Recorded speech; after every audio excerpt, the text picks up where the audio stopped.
அஸ்ஸலாமு அலைக்கும் வரஹ்மத்துல்லாஹி வபரகாத்துஹு. அல்ஹம்துலில்லாஹி ரப்பில் ஆலமீன் வஸ்ஸலாத்து வஸ்ஸலாமு அலா ரசூலில்லாஹி வ ஆலிஹி வ ஸஹ்பிஹி அஜ்மஈன் வமன் தபிஅஹு வ தஆஹு பித்தீனி இலா யௌமித்தீன். கண்ணியத்திற்கும் பெருமதிப்பிற்கும் உரிய எல்லாம் வல்ல அல்லாஹுவின் நல்லடியார்களே, அல்லாஹுடைய பேரருளால் வாரந்தோறும் சனிக்கிழமை மக்ரிபு தொழுகையை தொடர்ந்து இஸ்லாம் தொடர்பான கேள்விகளை கேட்டு நாம் அதற்கான பதில்களை அறிந்து மார்க்கத்தினுடைய ஞானத்தை வளர்த்து கொள்ளக்கூடிய வகையில் கேள்வி இங்கே பதில் எங்கே என்ற நிகழ்ச்சியை நாம் தொடர்ச்சியாக நடத்தி கொண்டு வருகிறோம். அந்த அடிப்படையில் இந்த வாரம் நபித்தோழர்களை அறிந்து கொள்வோம் என்ற தலைப்பின் கீழ் நபித்தோழர்கள் சம்பந்தப்பட்ட கேள்விகளை கேட்டு அதற்கான விளக்கங்களையும் அந்த வரலாற்று சம்பவங்களையும் அறிந்து கொள்வதுதான் இந்த நிகழ்ச்சியினுடைய நோக்கம் என்பதை நாம் உங்களுக்கு முதலில் நினைவுபடுத்திக் கொள்கிறேன். நபித்தோழர்களை பற்றி அறிந்து கொள்ள வேண்டிய அவசியம் என்ன அப்படின்னா, இந்த இஸ்லாம் முதலில் நபிகளாருடைய மேற்பார்வையில் ஆதிக்கம் செலுத்திய சமூகத்தவர்கள் நபித்தோழர்கள். ஒரு காரியம் செய்யலாமா அப்படிங்கிறத ரசூலுல்லாஹ் அந்த நபித்தோழர்களுடைய வாழ்வில் மூலமாக நமக்கு உணர்த்துவார்கள். ஒரு காரியம் ஹராமா ஹலாலா என்பதை அந்த நபித்தோழர்களுடைய வாழ்வியலில் இருந்து குர்ஆன் ஹதீஸினுடைய அந்த விளக்க உரை நாம் பெற்றுக்கொள்ள முடியும். ஏனென்றால் குர்ஆன் ஹதீஸ் முதலில் இந்த உலகத்தில் ஆதிக்கம் செலுத்திய சமூகத்தவர்கள் அந்த சஹாபாக்கள். அப்ப அந்த அடிப்படையில் சஹாபாக்களை அறிந்து கொள்வது என்பது மார்க்கத்தினுடைய பல நிலைப்பாடுகளை அறிந்து கொள்வதற்கும் மிகப்பெரிய உறுதுணையாக பக்கபலமாக நிற்கக்கூடிய ஒரு காரியம் என்பதை நாம் உணர்ந்து கொள்ள வேண்டும்.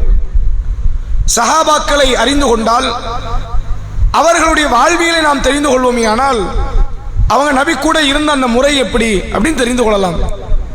நபியோடும் மார்க்கத்தோடும் அவர்கள் எந்த அளவுக்கு நெருக்கத்தில் இருந்தார்கள் என்பதை தெரிந்து கொள்ளலாம்.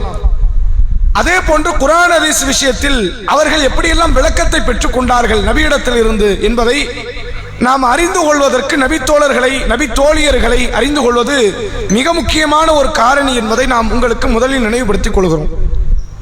அப்ப அந்த அடிப்படையில் நபித்தோழர்களை பற்றி அதிகமாக தெரிந்து கொள்ளக்கூடியதில் முதலாவது ஒரு பாகமாக எடுத்து நபித்தோழர்கள் சிலருக்கு பட்டப்பெயர் இருந்திருக்கு. அந்த பட்டப்பெயர்லாம் என்ன, அதற்கான காரணம் என்ன என்பதை இன்றைய தினத்தை நாம் அறிந்து கொள்ள இருக்கிறோம். முதலாவது கேள்வியாக ஆண்கள் பகுதிக்கு பட்டப்பெயரை குறித்து குர்ஆன் சொல்லக்கூடிய நிலைப்பாடு என்ன?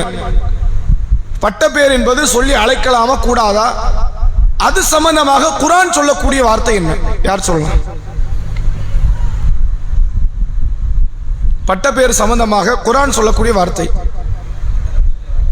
அழைக்கக்கூடாது. ஏன் அழைக்கக்கூடாதுங்கிறான்ல? அழைச்சா என்ன ஆகுங்கிறான்? அது எந்த அத்தியாயத்தில் வருது? சரி, பெண்கள் பகுதியிலிருந்து சூரா ஹுஜராத். சரி,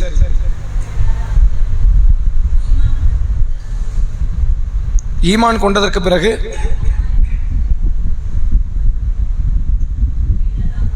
சரி திருந்திக் கொள்ளாதவர்கள் இருக்குதா? புரியல. இல்ல அந்த காரியத்தை திருந்திக் கொள்வதுன்னு வருதா, இல்ல வேற எதுவும் வார்த்தை வருதா? மீளவில்லையோ? சரி, சூரா ஹுஜராத் என்ற 49வது அத்தியாயம், அந்த அத்தியாயத்தினுடைய 11வது வசனம் அல்லாஹ் சொல்கிறான், யா அய்யுஹல்லதீன ஆமனு, ஈமான் கொண்டோர்களே, லா யஸ்ஹரு கௌமும் மின் கௌமின், ஒரு கூட்டம் இன்னொரு கூட்டத்தை கேலி செய்ய வேண்டாம். ஒரு கூட்டம் நம்ம கூட்டத்துக்கு சொல்லப்பட்டதுன்னு அர்த்தம் இல்லை. ஒருத்தர் இன்னொருத்தர் கேலி கிண்டல் பண்ணாதீங்க. அஸா யகூனு கைரம் மின்ஹும், இவர்களை விட கேலி செய்பவர்களை விட கேலி செய்யப்பட்டவர் ஒருவேளை சிறந்தவராக இருக்கலாம். ரசூலுல்லாஹ் அன்றைக்கு மக்கா காஃபிர்கள் கேலி செஞ்சாங்க. அவன் கேலி செஞ்சதுனால அவன் உயர்ந்துட்டானா? கேலி செய்யப்பட்டதனால இந்த தூதர் தாழ்ந்து விட்டாரா? கிடையாது. அவ கேலி செய்யும் போது முன்னாடி நீ யாரை கேலி பண்றங்கிறத யோசிச்சுக்க. அதனால் யாரையுமே கேலி செய்யாதீர்கள். மறைமுக வாழ்க்கை நாம் அறிந்து கொள்ள மாட்டோம். அவருடைய தனிப்பட்ட வாழ்க்கையில் அல்லாஹ்வுடைய திருப்தி அவர் எப்படி பெற்றுக்கொண்டார் என்று நமக்கு தெரியாது. யாரையுமே கேலி செய்யாதீர்கள். உங்களை விட அவர்கள் ஒருவேளை சிறந்தவர்களாக இருக்கலாம். அடுத்து அல்லாஹ் சொல்கிறான், ஒலா நிசாவும் மின் நிசாயின், எந்த பெண்ணும் இன்னொரு பெண்ணை கேலி செய்ய வேண்டாம். இது ஆணுக்கு மட்டும் உள்ள சட்டம்னு நினைச்சிடக்கூடாதுங்கிறதுக்கு அல்லாஹ் தனியா சொல்றான். பெண்கள் எங்களுக்குள்ள பிரச்சனை இல்லை, நாங்க எங்களுக்குள்ள பேசி சிரிச்சுக்குவோம், எங்களுக்குள்ள திட்டி தீர்த்துக்குவோம், அது பிரச்சனை கிடையாது அப்படி நீங்க நினைக்காதீங்க. எந்த பெண்ணும் இன்னொரு பெண்ணை கேலி பேசிவிட வேண்டாம். அசா யகுன்ன கைரம் மின் ஹுன்ன, ஒருவேளை உங்களை விட அந்த பெண் சிறந்த பெண்ணாக இருக்கலாம். மரியமை அந்த சமூக மக்களில் உள்ள பெண்கள் எல்லாம் கேலி கிண்டல் செய்தார்கள். ஆசியாவை கேலி கிண்டல் செய்தார்கள், ஆயிஷாவை கேலி கிண்டல் செய்தார்கள்.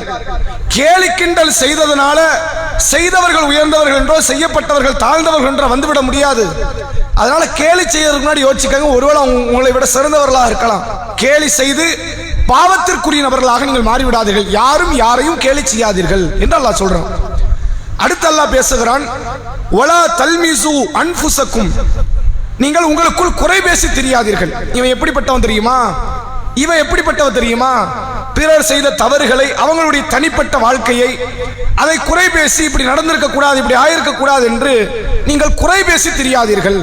அடுத்து அல்லாஹ் சொல்கிறான், வலா தனாபசு பில் அல்காப், கெட்ட வார்த்தைகளால் அந்த பட்ட பெயர்களை கொண்டு நீங்கள் அழைத்துக் கொள்ளாதீர்கள் என்று அல்லாஹ் சொல்லிட்டு அடுத்து அல்லாஹ் சொல்றான், பிஸல் இஸ்முல் ஃபுசூக் பாதல் ஈமான், ஈமான் கொண்ட பிறகு கெட்ட பெயர்களால் அழைப்பது என்பது தீய காரியம், அது ஒரு பாவம் என்று அல்லாஹ் சொல்றான்.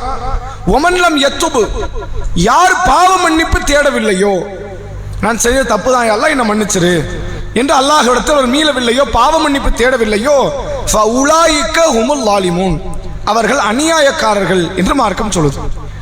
அப்ப இந்த வசனத்தில் அல்லாஹ் சொல்லி தரக்கூடிய 3 அடிப்படை சொல்றான். கேலி கிண்டல் பண்ணாத, குறை பேசாத, பட்ட பேர் சொல்லாத. கேலி கிண்டல் நீ பண்றதுனால உன்னை விட அவன் ஒருவேளை சிறந்தவனா இருக்கலாம், நீ பாவத்தாலியா மாறிடுவ. குறை பேசாத, பட்ட பேர் சொல்வது ஒரு ஈமான் கொண்டவனுக்கு அழகு இல்லை. உன்னுடைய ஈமான் இருக்குங்கிறது உண்மை என்றால் யாரையுமே நீ பட்ட பேர் சொல்லி அழைக்காதே என்று அல்லாஹ் ரப்பல் ஆலமீன் திருக்குர்ஆனில் பேசுகிறான். பட்ட பேர் சொல்றதை பத்தி குர்ஆன் பேசுறதுனா அது சாதாரண காரியம் கிடையாது, நல்லா தெரிஞ்சுக்கணும். ஒரு காரியத்திற்கு அல்லாஹ் கியாமத் நாள் வரை ஓதப்படுகிற வேதத்தில் ஒரு முக்கியத்துவம் கொடுக்கிறான். அல்லாஹ் இந்த இடத்துல வேற ஏதாவது செய்தி சொல்லியிருக்கலாம், ஆனா பட்ட பேரை பற்றி பேச வேண்டும் என்று அல்லாஹ் நினைக்கிறான் என்றால் சமுதாயத்தில் அது மண்டி கிடக்குது. ரசூலுல்லாஹ்வுடைய காலம் தொட்டு இன்று வரை அது இருக்கு, பட்ட பேர் சொல்லக்கூடியது. முன்னாடி பிலால் ரதியல்லாஹு பத்தி நம்ம பார்த்தோம். அந்த பிலால் ரதியல்லாஹு பல மக்களும் பட்ட பேர் சொல்லி அழைச்சாங்க. எப்ன சௌதா, கருப்பியின் மகனே, இப்படி பட்ட பேர் சொல்லி கூப்பிடுவாங்க. அப்படி ஒரு முறை அபூதர் ரதியல்லாஹு அவர்கள் கூப்பிடுறாங்க, எப்ன சௌதா, கருப்பி பெத்த பிள்ளை அப்படின்னு பேசுறாங்க. அதனால் பிலால் ரதியல்லாஹு அவர்கள் மன வேதனைக்கு நோவினைக்கு ஆளாக்கப்படுகிறார். நபிகளார் பிலால் அபூதர் ரதியல்லாஹு அவர்களை அழைத்து கேட்கிறார்கள், நீங்கள் அறியாமை கால மனிதர்கள் ஒருத்தராக தான் இருக்கிறீங்க, நீங்க இன்னும் நேர்வழி பெற்றவர் மாதிரி தெரியல, உங்களோட உள்ள ஈமான் இருக்கலாம், செயல் எப்படி இருக்கு, எல்லாம் குஃபார் மாதிரியாத செயல் தான் இருக்குது என்று நபிகளார் எதற்கு சொன்னாங்க? பட்ட பேர் அழைத்ததற்கு சொல்கிறார்கள், நீங்கள் அறியாமை கால மக்களாக இருக்கிறீர்கள் என்று சொன்னாங்க. இந்த பட்ட பேரை பொறுத்த வரைக்கும் நீங்க ரசூலுல்லாஹ் காலம் மட்டும் இல்லை, இன்னைக்கு நீங்க சமுதாயத்தில் பார்க்கலாம், சில குடும்பங்களுக்கு பட்ட பேர் சொல்லி அழைப்பாங்க. அந்த குடும்பத்தில் உள்ள மக்கள் அதை விரும்ப மாட்டாங்க, ஆனா ஊர்ல ஒரு பேரை மாறிடும். ஏதாவது ஒரு காரணம், அவர்கள் செய்த ஒரு செயலோ, அவர்கள் செய்த ஒரு வியாபாரமோ, அவர்களுடைய பழக்க வழக்கமோ, ஏதோ ஒரு பண்பாடோ, ஒரு முந்தைய காலத்தில் ஒரு காரியம் ஒன்று நடந்திருக்கும். உதாரணத்துக்கு ஒருத்தருடைய குடும்பம் ஆரம்பத்தில் ஊர்ல ஒருத்தர் சிங்கப்பூர் போயிருக்காரு, நீங்க சிங்கப்பூர் குடும்பம் அப்படின்னு அதுக்கு ஒரு பேர் வச்சிருவாங்க. அப்ப இதெல்லாம் ஒரு கௌரவமான பேர். சிங்கப்பூர் குடும்பம், மலேசியா குடும்பம், அமெரிக்கா குடும்பம் பேர் வச்சாங்க, நீங்க அது ஒரு கௌரவமான பேராக பார்க்கப்படும்.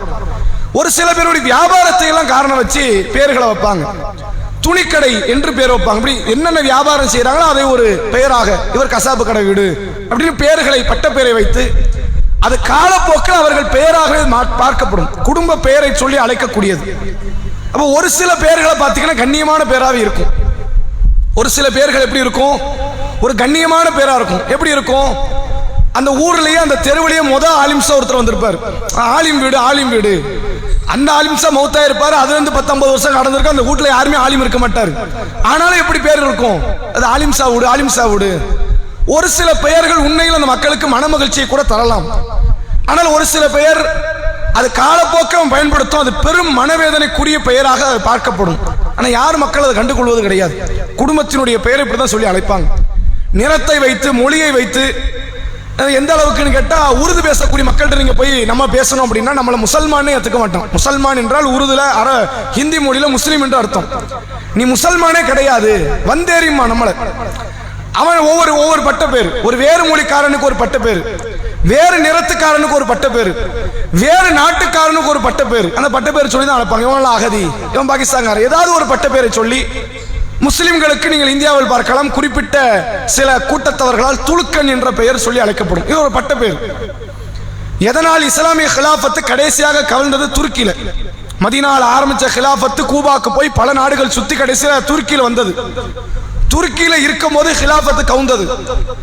துருக்கி தேசத்தை தலைமைத்துவமாக கொண்டதனால துலுக்கன் என்ற பெயர் பட்ட பெயராக மக்களால் சொல்லப்படுகிறது. எல்லாராலும் கிடையாது, சில குறிப்பிட்ட அந்த மத வெறியர்களால் இப்படிப்பட்ட பெயர் சூட்டப்படுகிறது. இன்னைக்கும் பார்க்கலாம், கீழ் ஜாதியினர்களாக பார்க்கப்படக்கூடியவர்களுக்கு பட்ட பெயர் வைப்பாங்க. இன்னென்ன வகையில பெயர்களை சொல்லி, அதாவது சில பேர்லாம் வந்து சொல்லுவதே வந்து அவங்க அவ்வளவு மனவேதனைப்படுவாங்க. சக்கிலியன் என்பார்கள், சானான் என்பார்கள். ஜாதியினுடைய பெயரை சொல்லி அவன் உயர்ந்த ஒரு பொறுப்புக்கு போய் உட்கார்ந்தா கூட அந்த பேர் சொல்லி தான் அழைப்பாங்க. அப்ப இது மாதிரியான பண்பாடு இருக்குத, இது ஒரு ஈமான் கொண்டவனுக்கு அழகு கிடையாது. நீ செய்யாதங்கிறான்ல, உள்ளத்தில் உண்மையில ஈமான் இருக்குன்னா யாரையுமே பட்ட பேர் சொல்லி அழைக்காதீர்கள். அவர்களுக்குன்னு சொந்த பேர் உண்டுல்ல, அவருடைய தாயோ தந்தையோ குடும்பத்தவர்களோ வைத்திருக்கக்கூடிய அந்த பெயர்களை சொல்லி நீங்கள் அழையுங்கள். எப்படி அழைக்க கூடாது?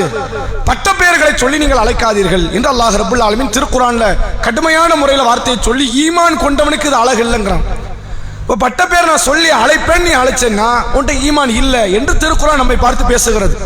யார் திருந்தவில்லையோ, பாவமன்னிப்பு தேடவில்லையோ, அதை வருத்தம் தெரிவிக்கவில்லையோ அவர்கள் அநியாயக்காரர்கள். திருந்தாதவர்கள் பாவமன்னிப்பு தேடார்கள், இதன் விஷயத்தில் அநியாயக்காரர்கள் என்றால் அதை நம்ம கவனிச்சு ஒவ்வொருத்தருடைய பெயரை சரியான முறையில் பிரயோகப்படுத்தக்கூடிய இடத்துல இருக்கும். சில பேர்லாம் என்ன பண்ணுவாங்கன்னா பெயரை சுருக்கிடுவாங்க. சுருக்கிறது கூட மார்க்கத்தை தப்பு கிடையாது. சில நேரங்கள் இஸ்லாம் அதை அனுமதி கொடுக்குது. ரசூலுல்லாஹ்வை நீங்க எடுத்துக்கங்க, ஆயிஷா ரலியல்லாஹு அன்ஹாவை யா ஆயிஷ் என்று அழைப்பாங்க. அர்த்தம் மாறாது. ஆயிஷா அப்படின்னா வாழக்கூடியவள் என்று அர்த்தம், ஆயிஷ் என்றாலும் வாழக்கூடியவள் என்று அர்த்தம். கொஞ்சம் சுருக்கினால அதில் என்ன மாறாது? அர்த்தம் மாறாது. அது இன்னும் அழகாகவும் இருக்கும். அப்படி பட்ட பெயர்களை, அதாவது வந்து பெயரை சுருக்கி அழைப்பது என்பது நபிகளார் காலத்திலிருந்து நபியை அதை செஞ்சிருக்காங்க. மார்க்கத்து தப்பு கிடையாது.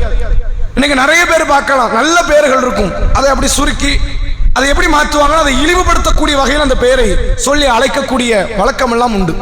இப்ப இதெல்லாம் பெரும் பாவம் என்பதை அல்லாஹ் இந்த வசனத்துல நமக்கு சொல்லித்தரான். அதனால யாரையுமே பட்ட பெயர் சொல்லி அழைக்க வேண்டாம்.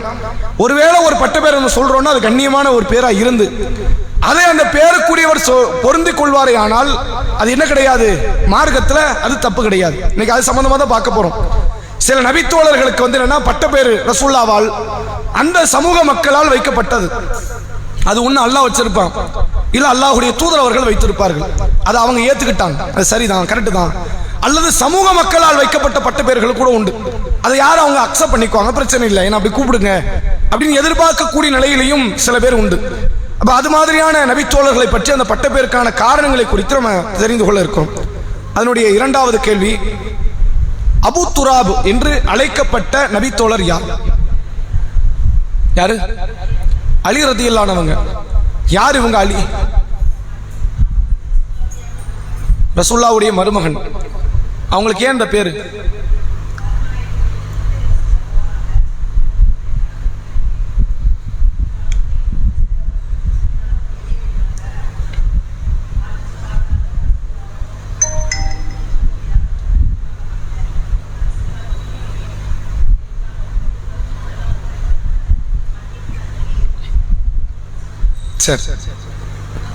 அபு துராப் அந்த வார்த்தைக்கு என்ன அர்த்தம்னா, அபு அப்படின்னு எங்கெல்லாம் வருதோ அது தந்தை என்று அர்த்தம். அபு என்ற வார்த்தைக்கு அர்த்தம் தந்தை. அதுக்கு வந்து என்னன்னா அடுத்து தாய் பதம், பெண்பால் பதம் அப்படின்னா உம்மு என்ற வார்த்தை, உம்முல் குர்ஆன் அப்படின்னு அல்லாஹ் சொல்றான்.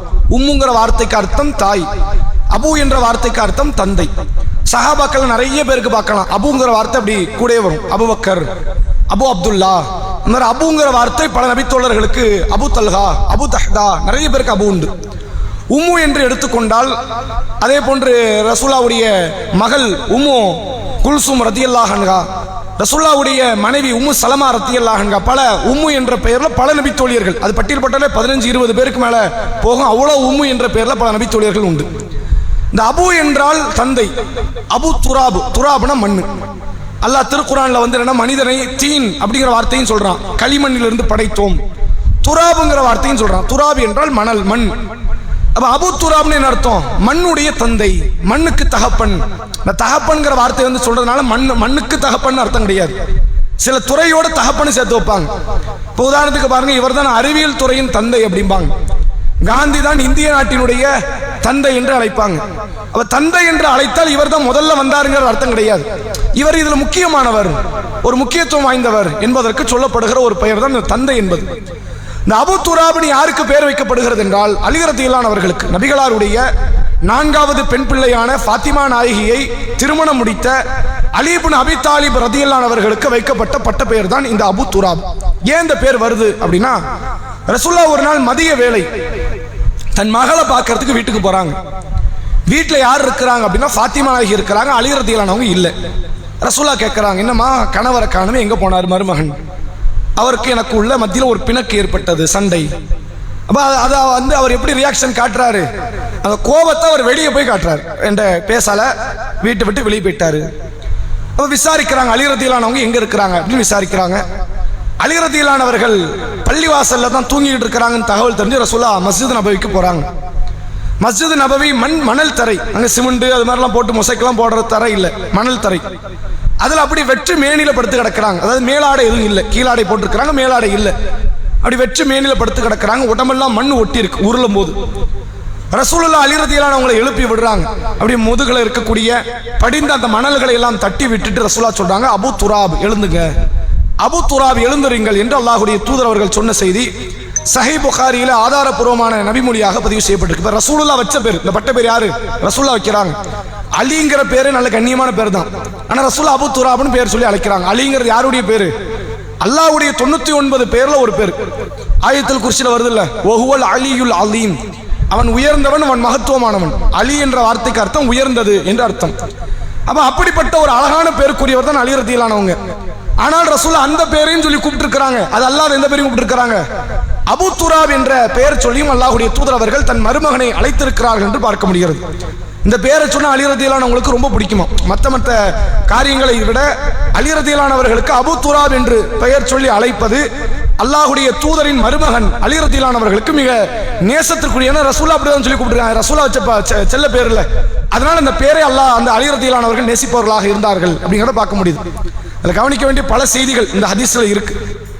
முக்கியமான ஒன்று பாருங்க, நாளை மறுமை நாள்ல சொர்க்கவாசிகள் ஆண்கள் எப்படி போறாங்களோ பெண்களும் போவாங்க. பெருங்கொண்ட ஈமான் கொண்ட பெண்கள் இருப்பாங்க.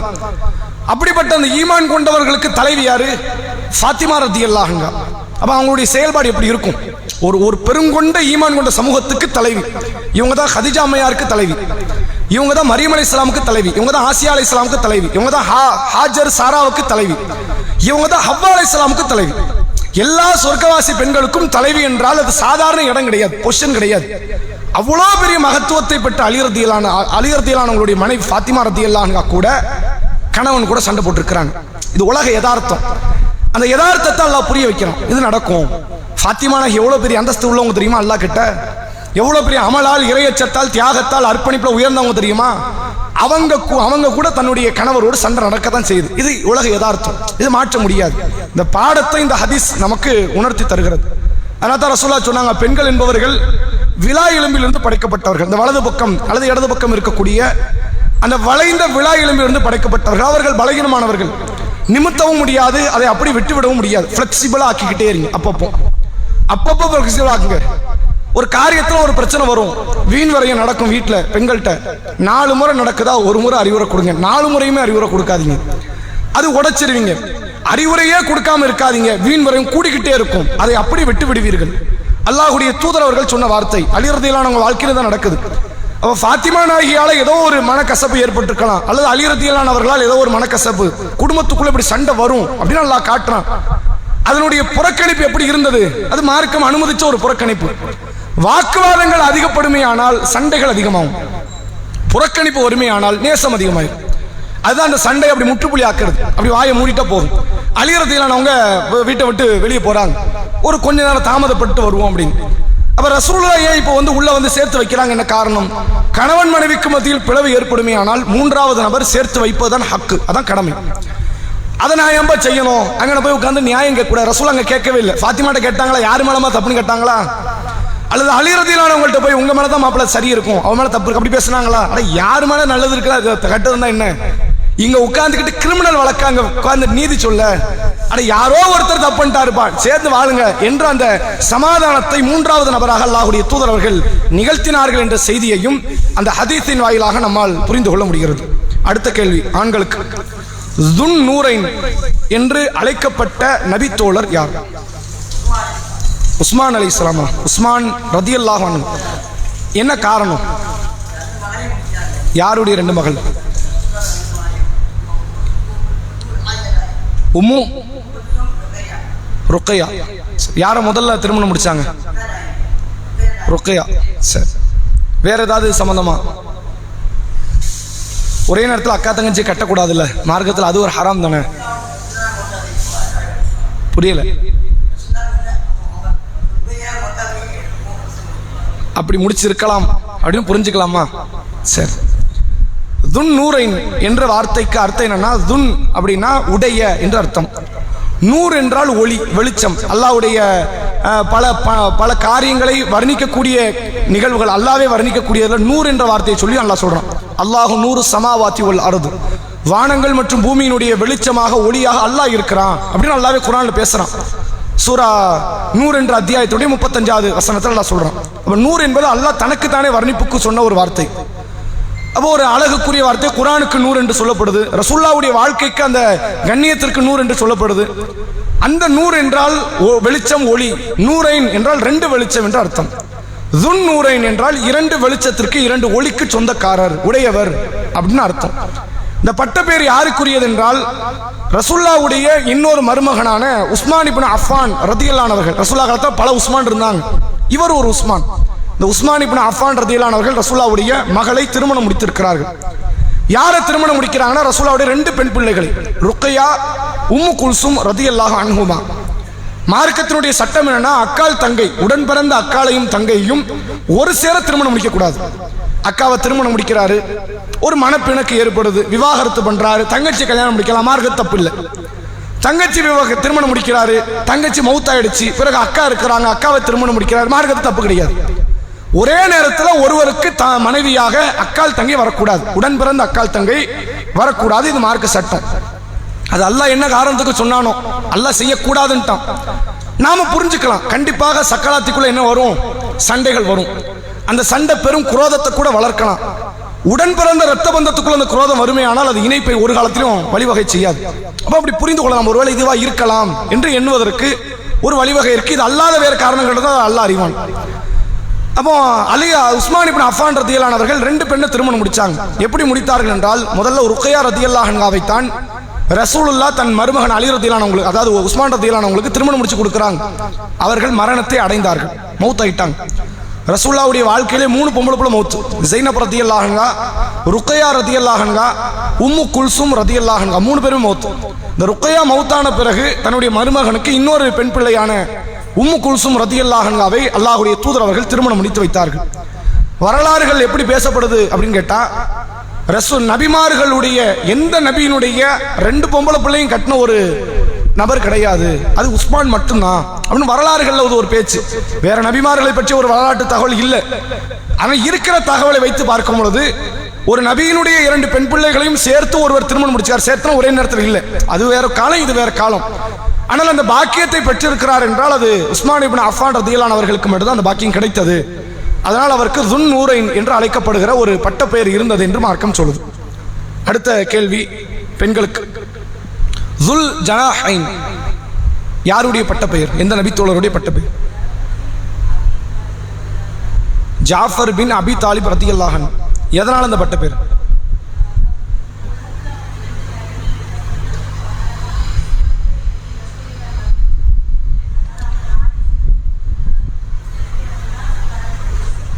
சரி,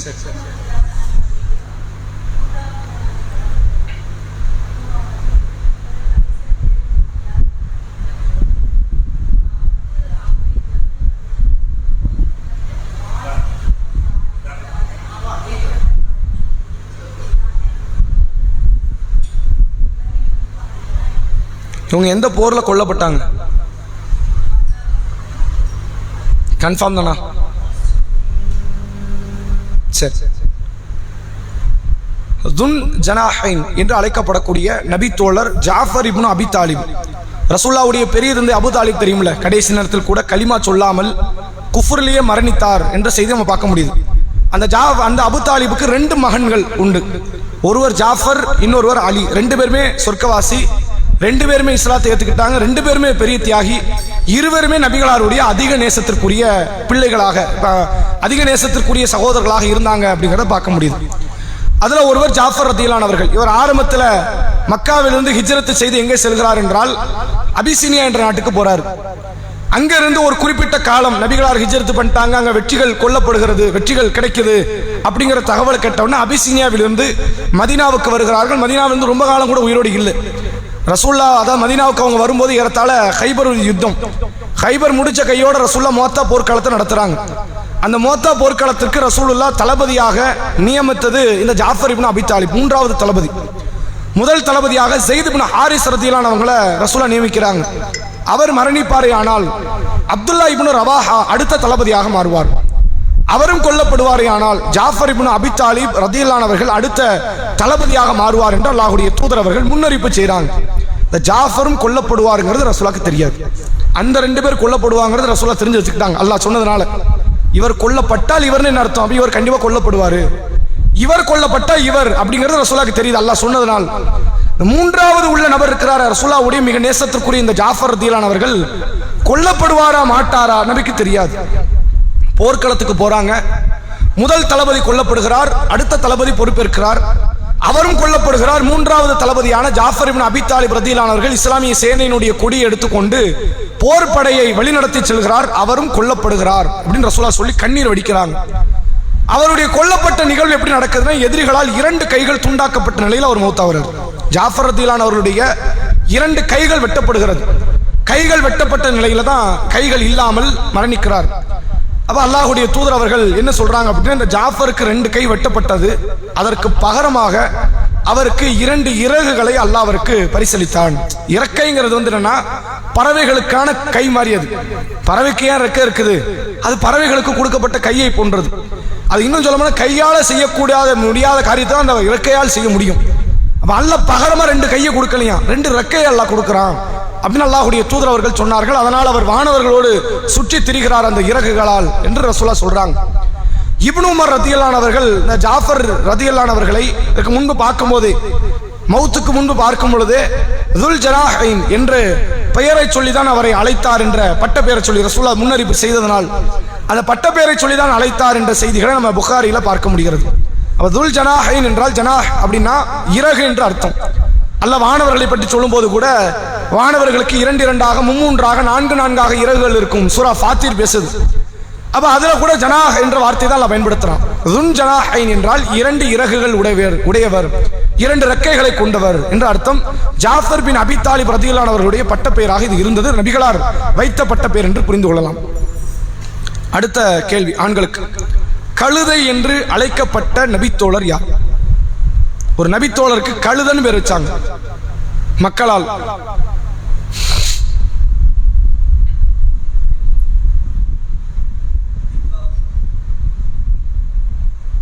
பெண்கள்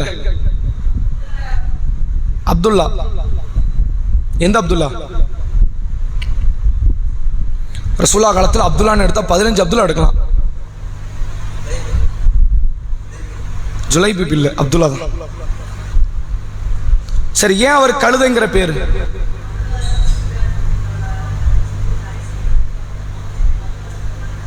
புரியல.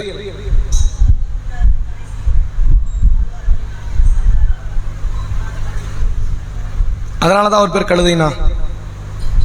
வேற அவர் என்ன செய்யக்கூடியவராக இருந்தார்? மது அருந்துவதை தவிர்த்து. புரியல.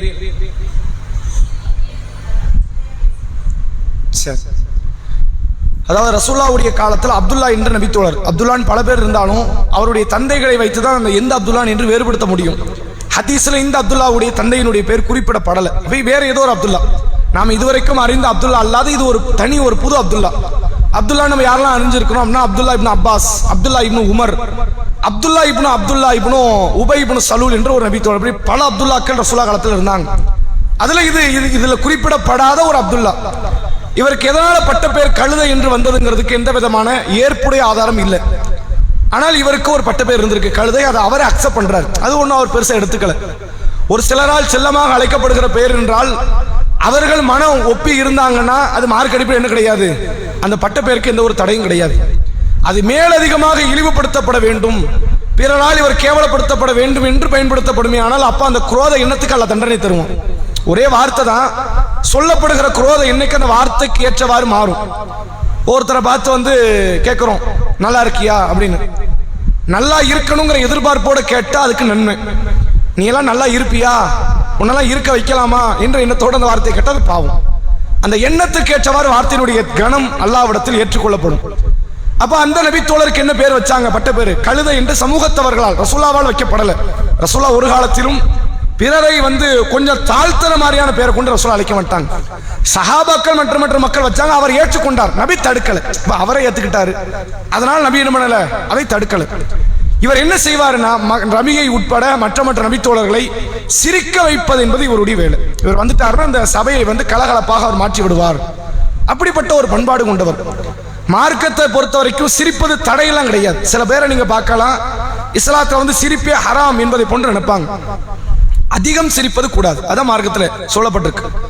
ரசூலா சொன்னாங்க, லா தக்ஸீருல் லஹீக், அதிகமாக நீங்கள் சிரிக்காதீர்கள், ஃபஇன்ன கஸூரத்துல் லஹீக் துமித்துல் கல்பு, அதிகமாக நீங்கள் சிரிப்பீர்களே ஆனால் உள்ளம் செத்து விடும். நாங்க ஹார்ட் அட்டாக் ரசூலா சொல்லல.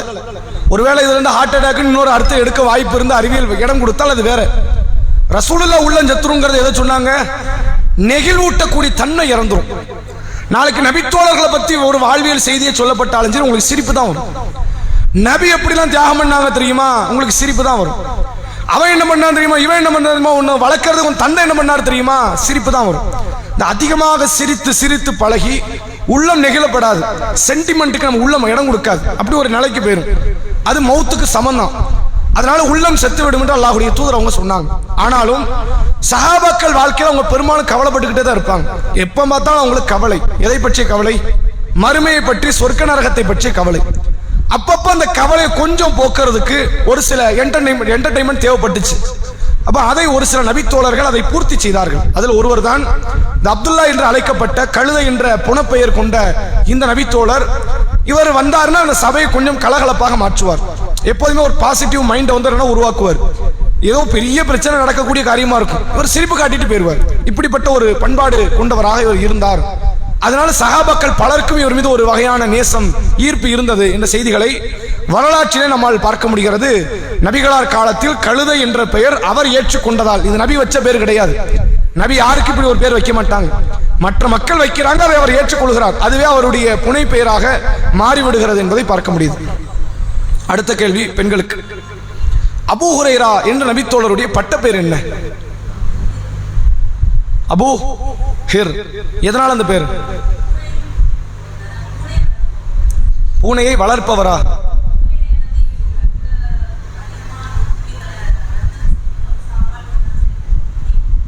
சரி, அவருடைய உண்மையான பேர் என்னது? சரி,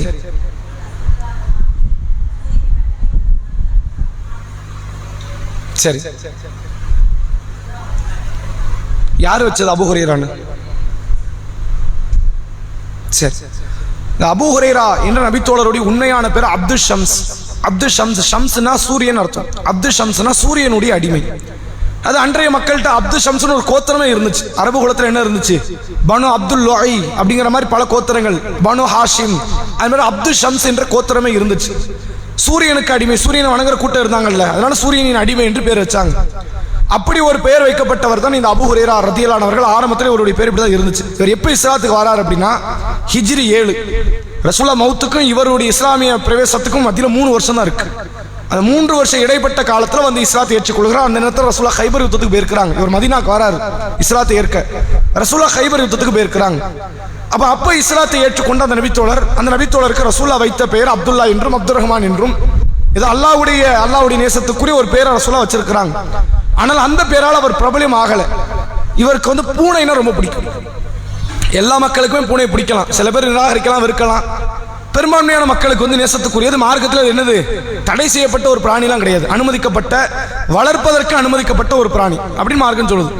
இந்த பூனையின் மீது அதிகப்படியான ஒரு நேசம், வளர்ப்பதில் ஒரு ஈர்ப்பு அவருக்கு இருந்தது.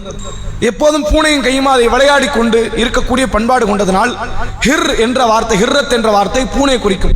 அதுல இருந்து ஹுரைரா என்ற வார்த்தை, ஹிர்ரத்திலிருந்து ஹுரைரா. அபூனா முன்னாடி சொன்ன தந்தை, பூனையின் தந்தை என்று அழைக்கப்பட்டார். அது யாருப்பா, அவர் பூனைக்கு வாப்பாப்பா, எப்போதும் பூனை கூட இருப்பாரு, அந்த மாதிரி ஒரு கேலியாக. அதே நேரத்தில் நபியால் வர்ணிக்கப்பட்டு வைக்கப்பட்ட ஒரு பெயர் தான் அபூ ஹுரைரா. பிற்காலத்தில் அப்துல்லா, அப்துல் ரஹ்மான் சொன்னா கூட தெரியாது, அபூ ஹுரைரானா தான் தெரியும். ஹதீஸ் துறையில் பெருமளவில் தனது அறிவிப்புகளால் ஆளுமை செய்த நபித்தோழர்களில் முக்கியமான முதன்மை இடத்தை பிடித்த இந்த அபூ ஹுரைரா பட்ட பெயரால் தான் பிரபலியமானாரை தவிர அவருடைய சொந்த பெயரால் பிரபலியமான ரசூல்லா வைத்த செல்ல பெயர் என்பதை இந்த செய்திகளில் இருந்து புரிந்து கொள்ள முடியுது. அப்படின்னு சொல்லலாம். கித்தத்துங்கிற வார்த்தையும் இருக்கு, இது கித்துனாலும் சொல்லப்படும், ஹுரைராங்கிறதும் சொல்லப்படும். அடுத்த கேள்வி, 7வது, ஆண்களுக்கு.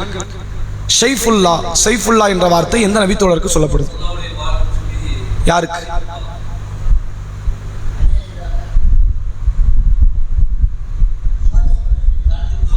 காலித் பின் வலீத் ரலியல்லாஹு அன்ஹு. சரி, இந்த சம்பவம் எங்க வருது அப்படின்னா, ரசூல்லா சொன்ன அதே தான், முவத்தா போர்க்களம். ரசூல்லா 3 தளபதிகளை அனுப்பி வைப்பாங்க. ஸைத் இப்னு ஹாரிஸா முதல் தளபதி, அவர் மரணித்தால் அப்துல்லா இப்னு ரவாஹா, அவர் மரணித்தால் அதாவது ஜாஃபர் இப்னு அபி தாலிப் ரலியல்லாஹு அவர்கள் 3வது தளபதி அப்படின்னு ரசூல்லா சொல்லி அனுப்பிட்டாங்க. முவத்தா போர்க்களம் ரசூல்லா கண்ட, ரசூல்லா பார்த்த போர்க்களத்தில் மிக பிரம்மாண்டமான போர்க்களம் முவத்தா. 3000 முஸ்லிம்களும் 2 லட்சம் கிறிஸ்துவ ரோமபுரியர்களும் இருந்தார்கள். அவ்வளவு பேரை எதிர்கொள்றதுங்கிறதுக்கான கெப்பாசிட்டி அவங்கள்ட்ட கிடையாது. ஆனால் அல்லாஹ்வுடைய உதவி, அவர்கள் எதிர்கொண்டார்கள், வெற்றியும் பெற்றார்கள். முதல்ல ஒவ்வொரு தளபதியாக கொல்லப்படுறாங்க. ரசூல்லா 3 தளபதி தான் சொல்லி அனுப்பியிருக்காங்க, 4வது தளபதி சொல்லல. அந்த கூட்டு முயற்சி, மஷூரா என்ற வழிமுறை அன்றைக்கு சஹாபாக்களுக்கு ஒரு வெற்றியை தருது. அல்லாஹ் குர்ஆன்ல சொல்றாம்ல, "வ ஷாவிருஹும் ஃபில் அம்ர்", காரியத்தில் நீங்க அவங்களோட மஷூரா செய்யுங்க. மஷூரா ஒரு வெற்றியை தரும். ஒரு காரியத்தில் வந்து மார்க்கம் ஒரு நிலைப்பாட்டை நமக்கு சொல்லி தரும். மார்க்கம் சொன்னா மார்க்கம் தான் முக்கியம். மார்க்கம் ஒரு காரியத்தை சொல்லி தரல, நாம முடிவெடுக்கக்கூடிய காரியத்தில் நாம நமக்குள் மஷூரா செய்து அந்த காரியத்தில் நமக்கு எது நல்லது என்ற ஒரு நிலைப்பாட்டை நம்ம எடுப்போம். அந்த அடிப்படையில் 3 தளபதிகள் என்று நபிகளால் நியமிக்கப்படுது. 4வது தளபதி இல்லை, 3 பேர் கொல்லப்பட்டுட்டாங்க. இப்ப பாக்கி உள்ள போர் வீரர்களை வழி நடத்தி கொண்டு வரணும். ஒன்னு போரை விட்டு திரும்பி வரணும், அல்லது போருக்குள்ள போகணும். யார் போருக்குள்ள போறது, வெற்றியை கொண்டு வரது, அடுத்த தளபதி யாரு அப்படின்னா அவங்களே முடிவு எடுக்கிறாங்க. யாருக்கிட்ட கொடுக்கலாம், காலித் பின் வலீத் ரலியல்லாஹு அன்ஹுவுக்கு கொடுக்கலாம் அப்படின்னு சொல்லி காலித் பின் வலீத் ரலியல்லாஹு அன்ஹுவுக்கு தலைமையினுடைய சேனை கொடியை தூக்கி கொடுக்குறாங்க. ரசூலுல்லாஹ் மதீனாவில மஸ்ஜித் நபியில் உட்கார்ந்திருக்காங்க, சுத்தி சஹாபாக்கள். முவத்தா போர்க்களத்தில் அங்க நடக்கக்கூடிய கிறிஸ்துவ சாம்ராஜ்யத்துக்கு எதிராக கொளுத்தப்பட்ட முதல் தீப்பந்தம் இந்த முவத்தா போர்க்களம். அந்த போர்க்களத்தினுடைய முடிவை ரசூலா இங்க வந்து சொல்லிக்கிட்டே இருக்கிறாங்க. ரசூல்லா சொல்றாங்க, ஸைத் இப்னு ஹாரிஸா கொல்லப்படுகிறார், சஹாபாக்கள் தக்பீர் முழங்குறாங்க. அப்துல்லா இப்னு ரவாஹா கொல்லப்படுகிறார், சஹாபாக்கள் தக்பீர் முழங்குறாங்க. அப்படி ரசூலுல்லாஹ்வுடைய கண்ணில் அப்படி கலங்குது. ஜாஃபர் பின் அபி தாலிபும் கொல்லப்பட்டு விட்டார் அப்படின்னு ரசூலுல்லாஹ்வுடைய கண்ணில் இருந்து அப்படி நீர் துளி விழுது, கண்ணீர் துளி. அதற்கும் சஹாபாக்கள் தக்பீர் சொல்றாங்க. உடனே ரசூலுல்லாஹ் சொல்றாங்க, இறுதியாக இஸ்லாத்தினுடைய சேனையின் கொடியை காலித் பின் வலீத், ரசூலுல்லாஹ் காலித் பின் வலீத் அந்த ஹதீஸ்ல எங்கேயுமே சொல்லல, அல்லாஹ்வுடைய போர் வாள்களில் ஒரு வாள் அதை எடுத்துக்கொண்டது அல்லாஹ், அவர் மூலமாக இஸ்லாமிய சாம்ராஜ்யத்திற்கு வெற்றியை தந்தான் என்று அல்லாஹ்வுடைய தூதர் அவர்கள் சொல்றாங்க. அப்ப அல்லாஹ்வுடைய போர் வாளுங்கிறது காலித் பின் வலீதுக்கு மட்டும் சொல்லப்பட்ட பட்ட பேர் இல்ல, வேற பல நபித்தோழர்களுக்கு அல்லாஹ்வுடைய போர் வாள்னு பட்ட பேர் இருக்குது. அதான் தான் ரசூலுல்லாஹ் சொன்னாங்க, அல்லாஹ்வின் போர் வாள்களில் ஒரு வாழ்னாங்க, இவர் தான் ஒரே வாள்னு சொல்லல, அல்லாஹ்க்கு பல போர் வாள் இருக்குது, அதுல ஒரு வாள் யாரு, காலித் பின் வலீதும் ஒரு போர் வாள் அப்படின்னு ரசூலுல்லாஹ் சொல்றாங்க. சமுதாயத்தில் வேற நபித்தோழர்களுக்கு இருந்திருக்கலாம் என்று புரிந்து கொள்ள முடியுது. இவர் மூலமாக அந்த போருக்கு அல்லாஹ் வெற்றியை தருகிறான். இதுதான் ஆரம்ப காலித் பின் வலீதுக்கு இஸ்லாமிய சாம்ராஜ்யத்தில் முதல் வெற்றி அல்லாஹ் பதிவு செய்யறான். இங்க ஆரம்பிச்சது பாரசீகத்தினுடைய வெற்றி வரை அல்லாஹ் கொண்டு வந்து சேர்க்கிறான், ரோமபுரியினுடைய வெற்றி வரை கொண்டு வந்து சேர்க்கிறான். உமர் இப்னு கத்தாப் ரலியல்லாஹு அன்ஹு அவங்களுடைய ஆட்சி காலம் வரை தொடர்ச்சியாக பல ஜிஹாதுகளில் பல ஆண்டுகள் உழைத்து அல்லாஹ்வுடைய உதவியால் பல வெற்றிகளை குவித்தவர் இந்த காலித் பின் வலீத் ரலியல்லாஹு அன்ஹு அவர்கள் என்பதை ஹதீஸிலிருந்து புரிந்து கொள்ள முடியுது. அதுல குறிப்பா இந்த மொத்த போர்க்களத்துல யமன் தேசத்து வாளை பயன்படுத்தினார் காலித். 9 வாளை உடைச்சிருக்கிறார் சண்டையில. ஒரு பெரிய சைஸ் வாளு, அந்த வாளெல்லாம் தூக்குறதுக்கு இன்றைக்குள்ள தாக்கத்துல எந்த ஆண்களும் கிடையாது, ஆண்களே கிடையாது. அப்படி இப்படிப்பட்ட வாளை கொண்டு எதிரிகளோட சண்டையிடுறாரு. ஒரு வாள் உடையுது, அடுத்த வாள் அடுத்த வாள் அடுத்த வாள் 9 வாள் ஒரே போர்க்களத்தில் பயன்படுத்தி உடைத்திருக்கிறார் என்று மோத்தா போர்க்களம் சம்பந்தமாக காலித் பின் வலீத் ரலியல்லாஹு அவர்களை பற்றி சொல்வார்கள். இது இவருடைய பட்ட பெயர்களில் ஒரு பெயர் என்பதை புரிந்து கொள்ள முடியுது. அடுத்த கேள்வி பெண்களுக்கு. இந்த முஸ்லிம் சமுதாயத்தில் மிக நம்பிக்கைக்குரியவர் என்று அழைக்கப்பட்ட நபித்தோழர் யார்? யாரு? அபு உபைதா மட்டும்தான் ஒரு பேரா? அபு உபைதா அல் ஜர்ராஹ் இவர் யாரு?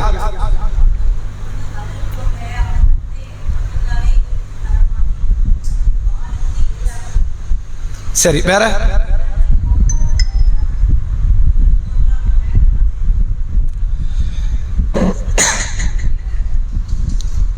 சரி, அபு உபைதாவை பற்றி நிறைய சொல்லலாம். சில குறிப்பிட்ட தகவல் என்ன அப்படின்னா, அபூபக்கர் ரலியல்லாஹு அவர்களுடைய மரணத்தை தொடர்ந்து உமர் ரலியல்லாஹு அவர்கள், உமருடைய மரணத்தை தொடர்ந்து அடுத்த ஹலீஃபா யார் அப்படிங்கும் போது முதல்ல சஜஸ்ட் வந்தது இந்த அபு உபைதா. இவர் தான் ஆட்சியாளரை போடலாம் அப்படின்னு. ஆனா அவர் வேண்டான்னு நிராகரித்ததனால வேறு சில நபித்தோழர்களால் மஷூரா செய்யப்பட்டு அடுத்த ஒரு சிறந்த ஆட்சியாளரான உஸ்மான் இப்னு அஃபான் ரலியல்லாஹு அவர்கள் தேர்வு செய்யப்பட்டார் என்று பார்க்க முடிகிறது. பத்ர் போர்க்களத்தில் தன் தந்தையை தானே வெட்டி கொலை செய்தார். அதுவும் இந்த அபு உபைதா அல் ஜர்ராஹ் ரலியல்லாஹு அவர்கள். அதே போன்று அபூபக்கருடைய ஆட்சி காலத்தில் காலித் பின் வலீத் இஸ்லாமிய சேனையினுடைய சாம்ராஜ்யத்தை வளர்த்து கொண்டிருக்கிறார். உமர் இப்னு கத்தாப் அடுத்த ஆட்சியாளராக வந்தவுடனே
இந்த அபு உபைதா அல் ஜர்ராஹ் என்ற நபித்தோழர் சொர்க்கவாசிகளில் 10 ஒருவர்.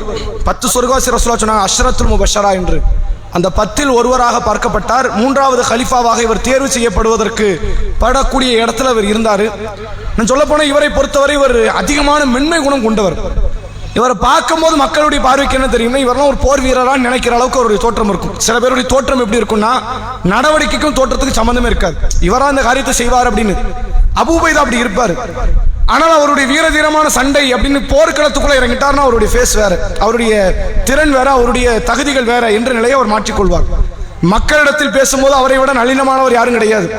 போர்க்களத்திற்கு செல்லும் போது அவரை விட வீரர் யாரும் கிடையாதுங்கிற அளவிற்கு ஒரு பேர் போன ஒரு நபித்தோழர் அபு உபைதா அல் ஜர்ராஹ் ரலியல்லாஹு அவர்கள். இவருக்கான பட்ட பேர் என்ன அப்படின்னா, ரசூலுல்லாஹ் கிட்ட ஒரு கூட்டம், வெளிநாட்டு கூட்டம் வராங்க. வந்தவங்க மார்க்கத்தை பற்றி கேட்டு எங்களுக்கு உங்களிடத்தில் நம்பிக்கைக்குரியவராக இருக்கிற ஒரு நபரை எங்களுக்கு அனுப்புங்க அப்படின்னு கேட்கிறாங்க. உங்க சமுதாயத்திலேயே நீங்க யார் அதிகமாக நம்புவீங்களோ, யார் ரகசியத்தை காப்பாற்றுவாங்களோ அப்படிப்பட்ட ஒருவரை எங்கள்கிட்ட அனுப்புங்க அப்படிங்கும் போது ரசூலுல்லாஹ் சொல்றாங்க, எங்கள் சமுதாயத்திலே நம்பிக்கைக்குரியவர் அது அபூ உபைதா தான், அவரை நான் அனுப்பி வைக்கிறோம் அப்படிங்கிறாங்க. அப்ப ரசூலுல்லாஹ்வுக்கு அபூபக்கர், உமர், உஸ்மான் மற்ற ஏனைய நபித்தோழர்களை விட இவர் மீது ஒரு நம்பிக்கைக்குரிய காரியத்தில் ஏதோ ஒரு தகுதி உயர்வு இருக்கிறது என்பதை இந்த செய்தியின் வாயிலாக நம்மால் புரிந்து கொள்ள முடிகிறது. இன்னும் ஒரு கேள்வி பேலன்ஸ் இருக்கு, இது வரக்கூடிய வாரத்தில் நம்ம அறிந்து கொள்வோம். வாஹிர் தஅவானா அல்ஹம்துலில்லாஹி ரப்பில் ஆலமீன். அஸ்ஸலாமு அலைக்கும் வரஹ்மத்துல்லாஹி வபரகாத்துஹு. 7:55க்கு இஷாவுடைய இகாமத். நாளைக்கு கேள்வி பதில் நிகழ்ச்சி நடைபெறும்.